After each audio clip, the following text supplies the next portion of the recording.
Coronavirus. Attention, attention, le coronavirus se transmet très facilement et fait des ravages. Pour l'éviter, le port du masque de protection est obligatoire en tout lieu. Dans l'administration publique ou privée, dans les réunions, les rencontres, dans les marchés, les magasins, les boutiques et lors des déplacements, le port du masque est obligatoire. Même dans les lieux privés, dès lors que l'on n'est pas seul, le masque doit être le fidèle compagnon. Mais attention, le port de masque de protection ne dispense nullement d'appliquer les autres mesures de prévention, notamment le lavage des mains à l'eau et au savon et l'observance de la distance de sécurité sanitaire d'au moins 1 mètre entre personnes. Enfin, s'abstenir de porter des gants en vue du lavage régulier des mains à l'eau et au savon ou de l'application de gel hydroalcoolique. Pour tout savoir sur l'épidémie du coronavirus au Bénin, rendez-vous sur le site web www.gouv.bj/coronavirus. Ceci est un message du gouvernement de la République du Bénin. En titre de ce journal, tournée nationale du chef de l'État. Pour la deuxième journée, Patrice Talon a fait une descente à Niki où il a échangé avec les ressortissants de la localité.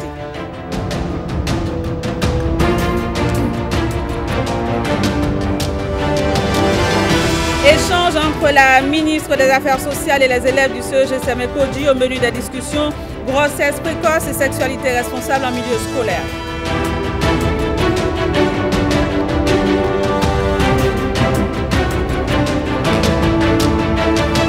Et puis, nous nous intéresserons à la thèse de Esther Yanko. Elle a plaidé pour l'introduction des langues nationales dans le système éducatif et l'administration béninoise.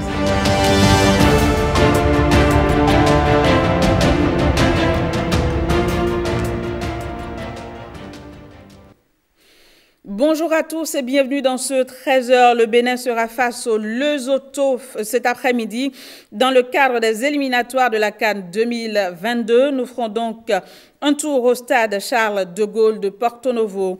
Sur place, notre envoyé spécial Bruno Souali. Bonjour à vous.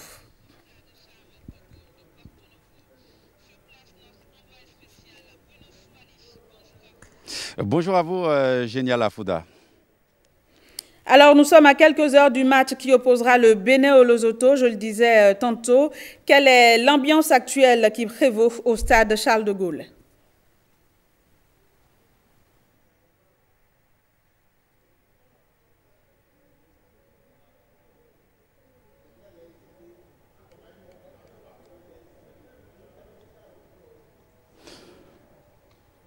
Écoutez, Génial Afouda, c'est le jour J ici à Porto Novo. Nous sommes à moins de 4 heures donc de ce match entre le Bénin et l'équipe du Lesotho.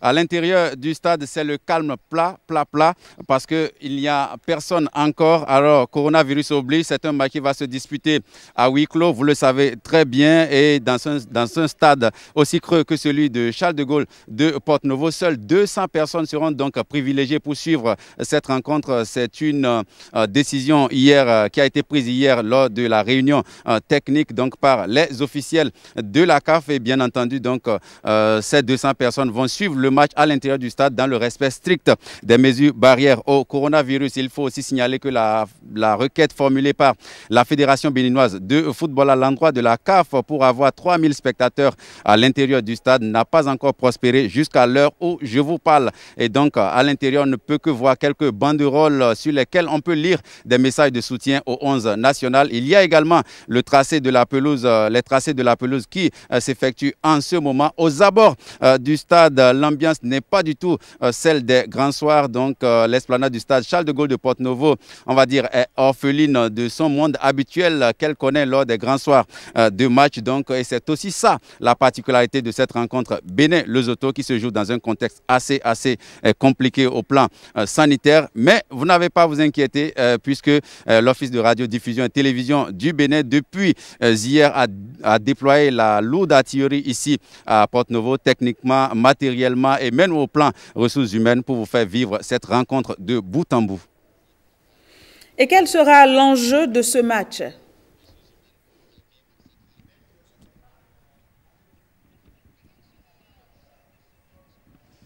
Écoutez, génial, l'enjeu de ce match est de taille parce qu'il y a déjà entre le Nigeria et la Sierra Leone, on a assisté à un match à couper le souffle, 4 buts partout, donc un score qui a relancé les débats dans le groupe L de ces éliminatoires de la Coupe d'Afrique des Nations. Avant d'aborder le Lesotho cet après-midi, il faut déjà dire que le Bénin est classé pour l'instant deuxième de son groupe et il va falloir donc battre les crocodiles ce soir pour déjà essayer d'avancer vers le Cameroun plus loin en cas de victoire ce soir. Si il y a victoire mardi prochain à Masoro et que cette victoire de Masoro est couplée à la défaite de la Sierra Leone face aux Super Eagles du Nigeria, c'est que le Bénin pourra déjà être qualifié dès mardi prochain.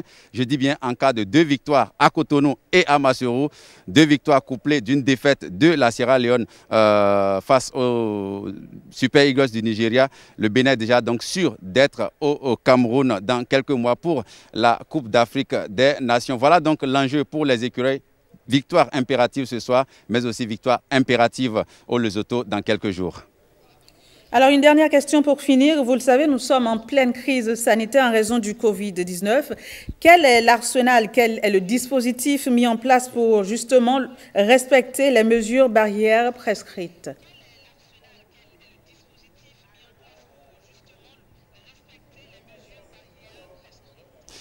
Déjà, il y a un dispositif sécuritaire génial qui ne va pas laisser l'accès au stade à tout le monde. Donc, seules 200 personnes, je vous l'avais dit, auront donc accès au stade sur présentation de leur badge d'officiel ou de leur carte d'invitation, mais aussi accompagné de leurs résultats de test au Covid, parce que n'entrera pas dans ce stade quelqu'un dont on n'est pas sûr de la situation sanitaire ce soir. Donc, les tribunes officielles vont donc abriter, bien sûr, les 200 officiels ou les 200 invités qui seront là pour suivre le match en direct. À l'entrée du stade, il y a aussi des kits de lavage de mains qui sont posés. Donc, tout le monde qui aura accès au stade va devoir d'abord se laver les mains à l'intérieur pour les ramasseurs de balles. Déjà, ils ne seront pas nombreux, ils seront en nombre très réduit pour ce match, spécialement à cause de la pandémie. Et donc, il y aura également du gel hydroalcoolique pour ces ramasseurs de balles, donc qui vont devoir être très, très hygiéniques cet après-midi. Mais surtout, il y a aussi, on va dire, pour la presse, le respect des mesures barrières. Les cadreurs ne resteront pas aussi coincés dans leurs activités. La zone mixte, c'est pratiquement interdit pour ce match. La conférence de presse ne se fera pas avec du monde dans la salle. Juste les entraîneurs et les capitaines concernés donc, vont animer la conférence de presse que j'espère tout le monde aura le temps de suivre sur les antennes de la télévision nationale. C'est donc dire que tout est pris ici très au sérieux face au coronavirus. Vous me voyez en masque moi-même, donc c'est dire que ce sont les mesures barrières qui sont appliquées dans le strict respect ici. Donc il n'y a pas de place, on va dire, à la légèreté ici au stade Charles de Gaulle de Porto-Novo. Voilà, merci à vous Bruno Swali pour ce décryptage. Ce 13h se poursuit. La route Niki Kalale sera bientôt construite. Le président Patrice Talon a rassuré les populations de la cité des Biomansa ce vendredi. C'était à l'occasion de la tournée nationale qu'il a entreprise depuis quelques jours. Jérôme Mungboy et Patrice Nambime.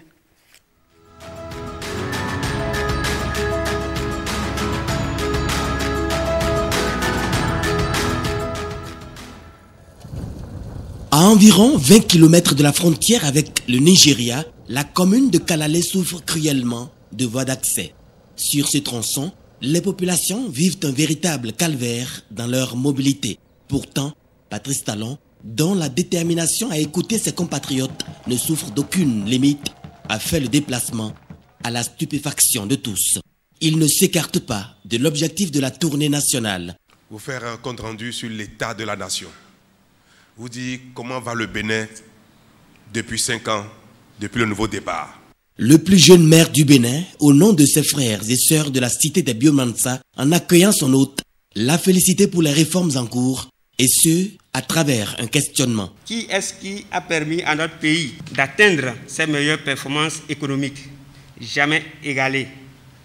Qui est-ce qui a mené une lutte implacable et efficace contre la corruption et l'impunité dans notre pays?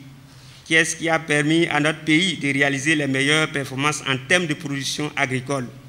Qui est-ce qui a permis au Bénin d'en découdre avec le délestage et des coupures intempestives d'électricité. Vous êtes d'avis avec moi, mesdames et messieurs, que c'est celui qui, à travers la vision qu'il a pour son pays, son leadership et son pragmatisme, a révélé le Bénin à la face du monde par le travail et rassuré toute la jeunesse béninoise. Son Excellence, Monsieur le Président de la République, Patrice Talon. Ainsi, les avancées constatées depuis 2016 sont multiples, et ce, dans plusieurs domaines. Vous savez que depuis toujours, quand quelqu'un travaille, sert le pays jusqu'à la retraite, il peut attendre au minimum 6 mois. Sinon, en moyenne, 1 an, voire parfois même 2 ans, avant d'avoir son carnet de pension, avant de commencer à toucher sa retraite. Aujourd'hui, tous ceux qui sont partis à la retraite le 1er octobre ou bien partiront le 1er janvier toucheront leur pension dès la fin du mois suivant. C'est quelque chose qui paraît banal, mais ça caractérise combien l'administration s'est améliorée et c'est de mieux en mieux les concitoyens. Nous savons combien de nos concitoyens ne disposent pas d'acte de naissance. Je crois qu'ici à Kalalé, chacun a désormais l'espoir qu'il existe réellement dans la République. Au plan sécuritaire, notre pays va mieux. C'est vrai, le banditisme n'a pas disparu et il n'y a pas ce pays au monde où il n'y a pas de délinquance du tout. Mais les choses vont beaucoup mieux. C'est pareil pour nos agents de douane. Ils servent davantage l'intérêt général, permettent d'améliorer les recettes publiques. L'école de nos enfants fonctionne un peu mieux. L'État aide les parents à assurer un repas quotidien aux enfants. Ce n'est pas rien. Tout ça, ça relève de notre effort commun. Dans le secteur de la santé, on peut noter également que les agents sont plus réguliers, même si dans ce domaine, le meilleur reste à venir. L'électricité, les routes, les marchés, les stades, vous pouvez constater. Et même dans les communes où rien n'est encore fait, les voyages permettent de savoir ce qui se passe partout. Le Bénin est en chantier. Tout le Bénin est en chantier. Les populations de Kalalé sont fières de la gouvernance de Patrice Talon pendant 5 ans. Elles n'ont cependant pas occulté de porter à l'attention du chef de l'État leur souci majeur, la route Niki-Kalalé-Segbana. J'ai vu en venant ici à Kalalé que c'est pénible.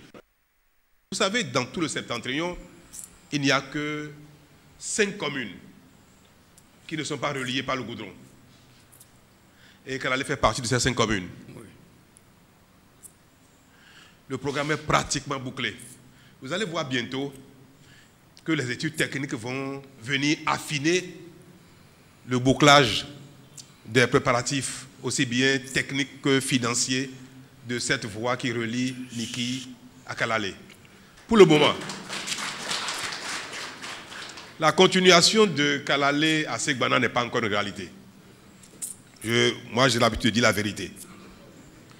Mais venir de Niki à Kalalé, tout au moins, en n'avalant plus autant de poussière, sans secouer le dos des uns et des autres, sans abîmer les véhicules, sans abîmer les camions qui viennent difficilement chercher les produits agricoles.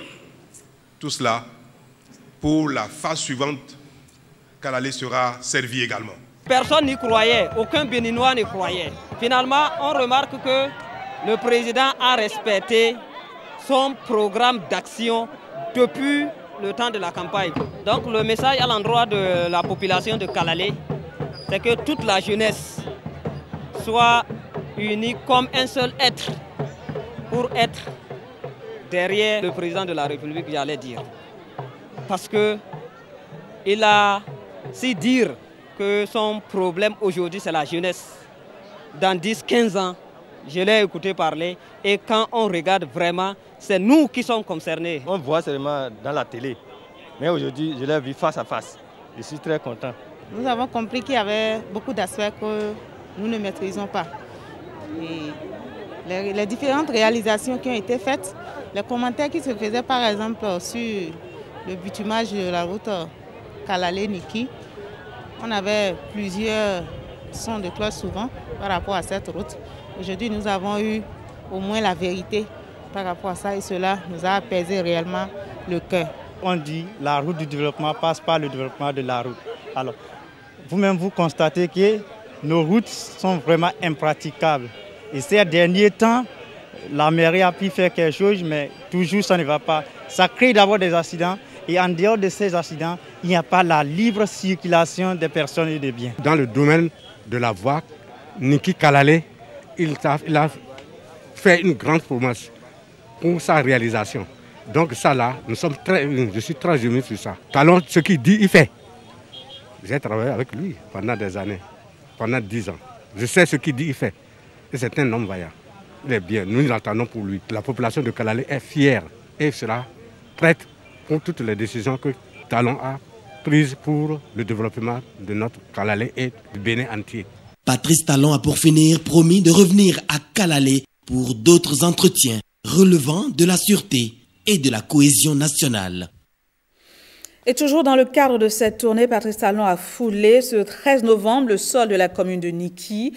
Le chef de l'État était très attendu et cela s'est d'ailleurs ressenti dans les échanges qu'il a eus avec les ressortissants de la localité. James William Bagidi, Ernest Tetegou.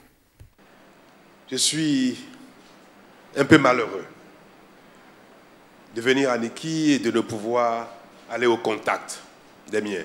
Dans cette salle, un Patrice Talon tout contrit de ne pouvoir satisfaire ses nombreux compatriotes qui auraient tant aimé le voir de près, n'eût été la pandémie de Covid-19. Au deuxième jour et à la 5e étape de sa tournée nationale, le président de la République est ici comme ailleurs, accueilli avec ferveur. La raison en est simple, à Niki, les réalisations du programme d'action du gouvernement forcent l'admiration.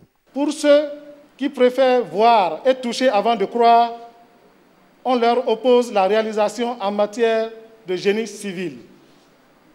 Dans tout le pays, ce sont des stades, des routes, des édifices publics qui fusent partout. La commune de Niki n'est pas du reste.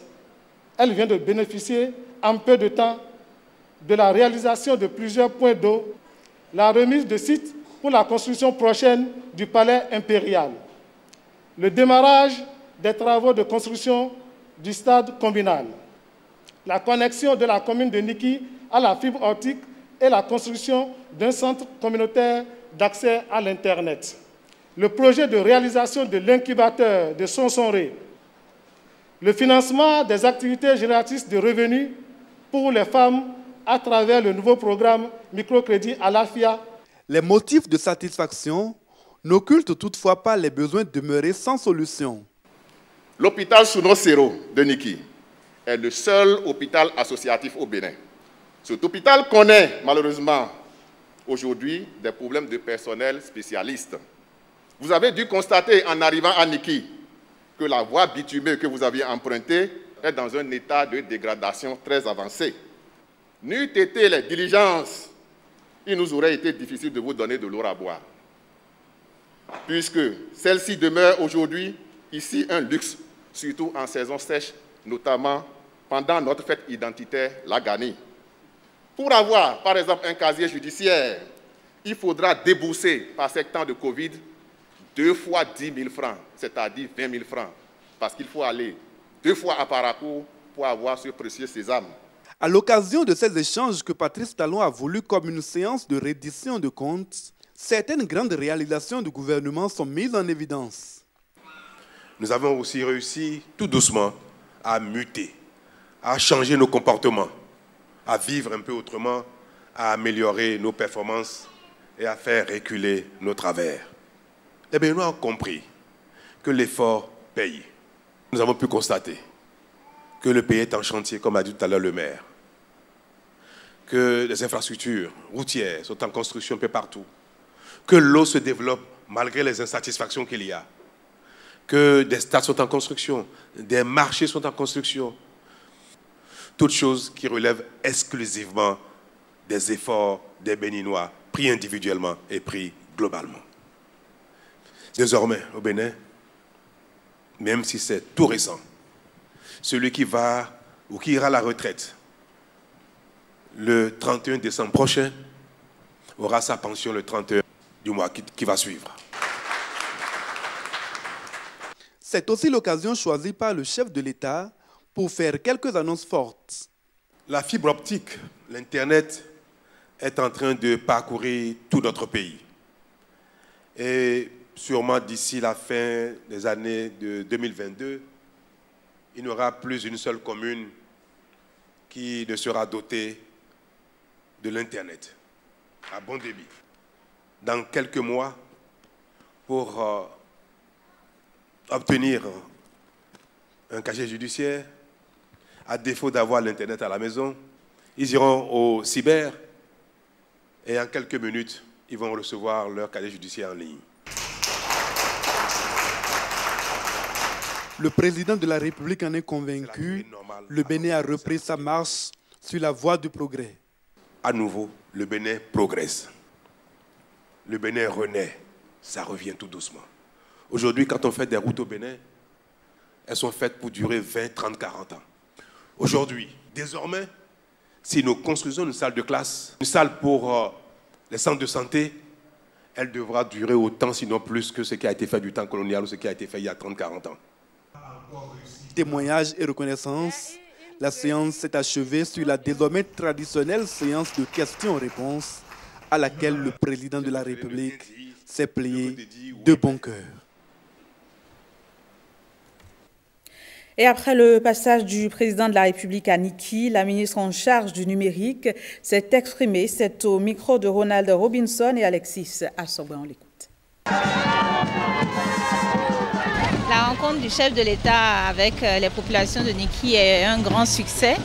On l'a vu à son arrivée, on l'a vu pendant la séance et même après. Et au cours de la séance, ça a été un moment vraiment convivial d'échange, mais aussi de partage, où le chef d'État a encore pris soin en fait d'expliquer sa méthode, d'expliquer sa vision et aussi de donner l'état des lieux, l'état de notre pays 4 ans après aujourd'hui, ce que nous avons pu réaliser dans le Bénin entier, mais aussi dans la commune, et bien entendu ce qui va être fait. Les membres, les personnalités qui ont participé à cette séance ont pu noter avec satisfaction que le chef d'État porte à cœur les préoccupations de la commune, notamment la route Ndali-Niki, Niki-Kalalé, notamment le palais impérial et bien sûr l'accès à l'eau potable, l'accès à l'énergie pour le Bénin et pour la commune de Niki. Les populations sont en liesse. C'est déjà un grand honneur que le chef de l'État ait marqué cette étape de Niki, soit venu dans la commune de Niki. Ce n'est pas toutes les communes qui ont la chance de l'accueillir.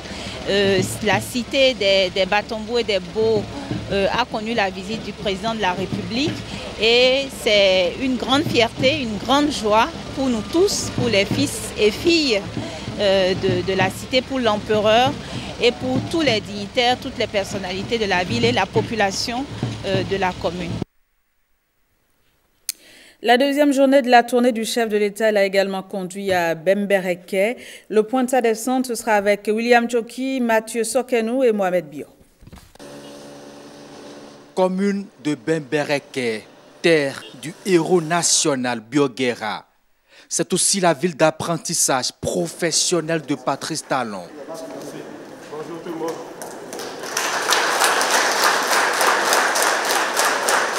Des années après, il foule le sol de cette localité de souvenirs pour lui. Très ému, il l'était. Plus encore, les populations très enthousiastes d'accueillir le premier magistrat du pays. Patrice Talon est allé pour prendre langue avec elle, évaluer les réalisations du programme d'action du gouvernement. Bembereke a aussi reçu sa part des travaux. Je suis tenu, Monsieur le Président de la République, de vous remercier pour la construction en cours d'un stade au nom de la FIFA de près de 5 milliards dont bénéficie la commune ainsi que le pavage de quelques rues. Pour cela, les populations de Bembereke, par ma voix, vous disent Sassiara mieti, c'est-à-dire merci. Car chez nous, un adage dit, un cadeau non suivi de remerciement est un braquage. Mais Excellence, Monsieur le Président de la République, comme vous pouvez vous en douter, les populations de Bemberaka éprouvent encore des difficultés dans plusieurs secteurs. Dans le domaine de l'aménagement des voies urbaines et des pistes rurales, Excellence, Monsieur le Président de la République, les populations vous tendent encore la main. J'évoquerai principalement l'état de l'axe Bemberaka-Bouari, dont l'impraticabilité oblige les usagers à faire un détour de 75 km pour rallier deux localités pourtant distantes de 28 km seulement. Des doléances pour un mieux-être des populations, des mêmes difficultés dont souffre la commune sœur de Sinandé. Mais très vite, le président Patrice Talon, dans un dialogue franc et direct, explique aux populations les raisons des légers retards de démarrage de certains chantiers. La recherche de la qualité oblige. Quand ce gouvernement décide de faire quelque chose, il s'y engage et il le fait. Mais il a un défaut. Quand il n'est pas très sûr de la qualité, il peut s'arrêter. Pour qu'une route dure 30, 40, 50 ans, il faut que l'assainissement soit parfait. Si il n'est pas bien fait, si les travaux d'assainissement ne sont pas bien réalisés et que l'expertise dit qu'il faut faire pour faire des économies parfois, parce que même si on me fait les choses de manière sérieuse, on ne gaspille pas l'argent. Donc, les recommandations, tenant compte de ce qu'il faut dépenser avec parcimonie et ce qu'il faut faire avec qualité, recommande quelque chose qui s'avère risqué, il faut savoir s'arrêter et reprendre. Ça a été repris. Et aujourd'hui, nous savons que ce qui va être fait sera durable. D'ici maximum 2 mois, maximum, les travaux vont démarrer. Avant fin décembre 2020, les brèches seront colmatées en matière de manque d'enseignants dans les lycées et collèges. Assurance donnée par le président Patrice Talon avant de prendre congé des populations de Bemberaka, très honorées par cette visite.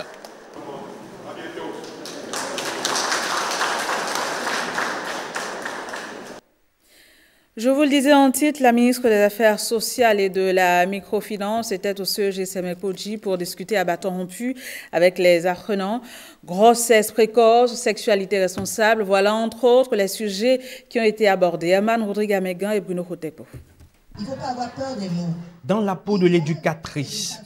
Parce que quand on est jeune, nos objectifs doivent être notre réussite, notre travail, notre avenir, comment découvrir nos talents. C'est ça, d'abord. La ministre des Affaires sociales et de la microfinance interagit avec des apprenants. Comment faire pour éviter le harcèlement sexuel? Mademoiselle, si jamais vous êtes harcelée, qu'est-ce que vous allez faire? Véronique Tonifode Mewanou, non dans la posture d'une autorité ministérielle, arpente les travées aux couleurs kaki. Le ton est didactique, le discours sans ambiguïté et la tenue non professorale. De quoi très vite établir le lien et ouvrir les vannes. Les apprenants s'ouvrent. Quand tu veux parler de sexe, tu commences par, bon, je sais pas, on va te dire que cette fille-là, elle est gâtée, elle est ci, elle est ça. La ministre écoute, encourage et explique. Retenez que vous deviendrez ce que vous-même vous pensez. Quand vous pensez quelque chose de haut, de bien pour vous, cela vous motive à donner les efforts, à faire tout ce qu'il y a à faire, à vous avoir des comportements dignes et à éviter les problèmes. Les grossesses non désirées en milieu scolaire, une fois encore, au banc des accusés. Mon corps est précieux, je dois en prendre soin. Et en prendre soin, c'est avoir un comportement responsable, avoir une sexualité responsable si on en a. Agbazache Sikanoué, c'est le nom de cette campagne, comme pour dire, le corps humain est précieux, aussi précieux que l'or. C'est une campagne qui permet à Madame le ministre de dialoguer, de mener une discussion interactive avec les élèves sur les questions de sexualité. En voilà un qui prête sa parole dite agissante au service de cette cause. Gopal Das s'engage pour un environnement scolaire dénué de vices et dérives. J'ai déjà fait une tournée depuis l'année passée avec Madame le ministre des Affaires sociales et de la microfinance. Et donc, puisque chaque année, je tiens un festival qui s'appelle le Ragbe Taka, nous avons voulu que le thème de cette année soit le même thème de la campagne Agbazachi Sikanoue. Et la matinée de sensibilisation fait des émules avec des élèves qui trouvent en la ministre un repère. Moi, personnellement, ça m'a beaucoup motivée parce que là, c'est une femme comme moi. Puis elle a été vraiment loin et ça m'inspire aussi à faire comme elle. Occupez-vous, mettez-vous des objectifs. Aseptiser un milieu scolaire infecté par des pratiques peu orthodoxes. La thérapie de la ministre des Affaires sociales reste la sensibilisation. Souffler quelques mots à des oreilles qui savent entendre. Après ses fonctions administratives et politiques, elle fait son entrée dans la communauté scientifique. Sofiatou Onifade Baba Moussa, entre autres ancienne ministre de la microfinance, a été élevée au grade de docteur en hydrologie. Elle a axé ses recherches sur la migration des polluants organiques et métalliques dans les sols sous-jacents aux décharges sauvages. La capacité de rétention ici augmente avec la profondeur. Un exposé présenté. 45 minutes chrono. À la manœuvre de cet exercice intellectuel, une ancienne ministre de la République, Sofiatou Onifade Baba Moussa. Ici, la carrure du personnage est très vite passée au second rang. La vedette à l'instant est cette thématique relative aux dépotoirs sauvages qui aurait des répercussions sur la nappe phréatique. Vous présentez des données discrètes par des troubles continus. Le document scientifique, qui aura pris 3 ans pour son élaboration, est décortiqué, mais toujours une impétrante restée bien modérée et réceptive.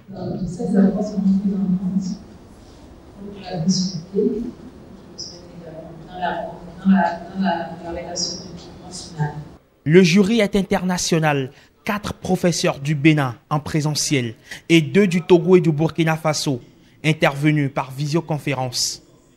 La problématique soulevée par Sofiatou Onifade Baba Moussa s'inscrit dans l'air du temps et lui vaut des mérites à la hauteur de son investissement. Mention très honorable. Une mention très honorable. Après avoir côtoyé les dépotoirs et laboratoires, elle est revêtue de sa toge qui traduit son grade de docteur en hydrologie. Des dépotoirs sauvages partout parce que nous n'avons pas encore dans nos pays une politique de gestion des déchets assez adéquate. D'où le choix d'étudier et de décrire la migration, comment migrent ces polluants du sol et vers la nappe phréatique. La gestion des déchets, un casse-tête qui trouve des solutions dans un document piloté en symphonie avec un décideur en matière de politique environnementale au Bénin. Les résultats trouvés permettent aux décideurs de pouvoir aller plus loin dans les schémas directeurs de gestion des déchets, dans les politiques et stratégies de gestion des déchets. La recherche scientifique, Sofiatou Onifade Baba Moussa s'engage sur un nouveau chemin. À 50 ans, l'ancienne directrice du Centre des œuvres universitaires et sociales devient une femme de science accomplie. Pour l'utilisation des langues nationales dans l'alphabétisation, l'éducation formelle et dans l'administration, c'est la thèse défendue par Esther Yanho. Dans son exposé, l'impétrante fait le plaidoyer pour l'introduction des langues nationales dans le système éducatif et l'administration béninoise. On regarde. Elle enfile sa toge qui la consacre docteur en sociolinguistique didactique des langues. Mais d'abord, il a fallu convaincre le jury sur la nécessité de l'utilisation des langues nationales dans l'alphabétisation, dans l'éducation formelle et dans l'administration publique. L'objectif principal de cette thèse est de poser les jalons d'une utilisation concrète et conjointe de l'utilisation des langues nationales dans les secteurs de l'éducation formelle, non formelle, avec des débouchés de l'utilisation de ces langues-là dans l'administration publique, surtout en commençant par l'administration locale. C'est l'objectif. Et les résultats auxquels nous avons abouti, c'est que nous avons constaté que les 4 initiatives sur lesquelles nous avons fait l'état des lieux n'ont pas pu atteindre leur objectif. L'acte n'est pas joint à la parole. La théorie n'est pas du tout la pratique sur le terrain. Il y a un paradoxe entre les deux. Cette thèse n'est pas du tout de nature à battre en brèche les nobles actions entreprises aujourd'hui dans le secteur de l'éducation non formelle, dans l'alphabétisation par le gouvernement actuel.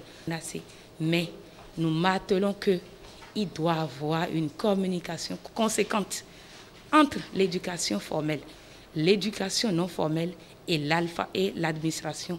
Sinon, les actions entreprises dans le cadre de la promotion des langues nationales seront très vite vouées à l'échec. À l'issue des délibérations, l'impétrante peut enfin souffler. Le jury l'a déclaré digne du grade de docteur de l'Université d'Abomey-Calavi en sciences du langage et de la communication dans la spécialité socio-linguistique avec la mention très honorable. Par la problématique abordée, Esther Eruede-Yaro relance les débats sur l'introduction des langues nationales dans le système éducatif et dans l'administration publique. C'est la langue qui est le véhicule de la culture, de la pensée et de la civilisation. Vous voyez, le jury a félicité Madame Esther Yaro pour avoir osé aborder un sujet si complexe et si délicat. La candidate a fait une bonne analyse de la situation sur le terrain. Mais elle ne pouvait pas appuyer ses conclusions parce que l'initiative s'est arrêtée dans sa phase pilote au CE2, juste au niveau de la phase qui commence à rétablir l'équilibre entre le français et les langues nationales. La question de la langue nationale ou des langues nationales dans le système éducatif et dans l'administration publique est donc une préoccupation, je le répète, que je partage avec la candidate. C'est un jury international qui a examiné les travaux de Esther Eruede-Yaro, un jury qui devrait être présidé par professeur Massim Dacruz, mais remplacé pour cause d'empêchement.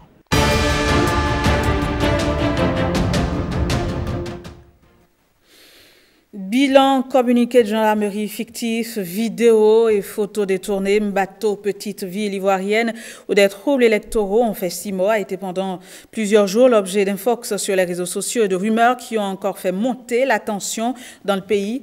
Pendant ce temps, le coronavirus suscite de plus en plus d'inquiétudes dans le monde entier. Le point de l'actualité internationale, ce sera avec Marcel Arossi.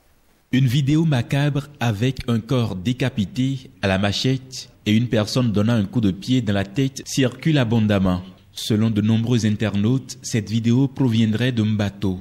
Mais à Mbato, personne n'a vu ce corps décapité. Il semble que la vidéo provienne en fait de Daoukro, où les autorités ont effectivement fait part d'une telle tragédie. Toutefois, des faits choquants à Mbato se sont produits. Une des 6 victimes, Basile Ramdé, burkinabé, né en 1976, a été tué d'un coup de fusil qui lui a partiellement déplacé la tête.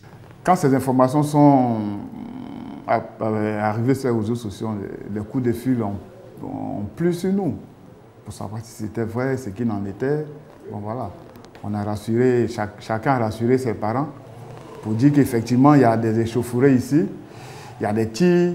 Nous, on entendait des tirs. Il y a des tirs, on envoie les blessés à l'hôpital. On n'a pas vu de corps joncher les rues, on n'a pas vu de gens décapités. Seulement, les gens se tiraient dessus, effectivement, avec des fusils à calibre 12. Avant même le jour même des affrontements, on avait entendu que de l'autre côté, on leur disait qu'il y avait des microbes qui auraient été envoyés d'Abidjan par le président de la République. Nous-mêmes, nous étions tous étonnés. Et bon, c'est à la suite de ça qu'on voit qu'il y a eu des accrochages. Donc c'était la première rumeur même qui a mis le feu, parce que ça a apeuré l'autre côté. Donc ils ont pris ça pour quelque chose de réel. Nous aussi, nous avons appris qu'ils ont reçu aussi du renfort d'ailleurs, et que c'était des renforts armés. Et donc chaque fois que l'un ou l'autre des camps entendait, chacun voulait se venger. Donc c'est ce qui a fait que la situation s'est plus envenimée. C'était les rumeurs même qui ont plus envenimé la situation. La guerre là, nous on ne veut pas ça. Nous on est ici plusieurs années. Il n'y a pas la guerre entre nous ici. Mais si ce n'est pas cette année, nous, on n'a jamais vu ça là. Donc moi, je n'aimerais pas que ça revienne. Je veux la paix dans mon village, en bateau. C'est pas pourquoi. C'est à cause de le match là. En tout cas, on peut dire que c'est eux qui ont commencé. C'est eux qui sont en train de dire pour parler, commencer à saccager les choses là-bas. C'est eux qui ont commencé. Sinon, en tout cas, c'est pas venu par côté du là. C'est pas le Gula qui a commencé. L'armée et la gendarmerie sont désormais omniprésentes, sillonnant cette ville de 50 000 habitants pour empêcher tout nouvel affrontement. Presque toutes les boutiques sont fermées, plusieurs maisons et commerces ont été brûlés ou vandalisés.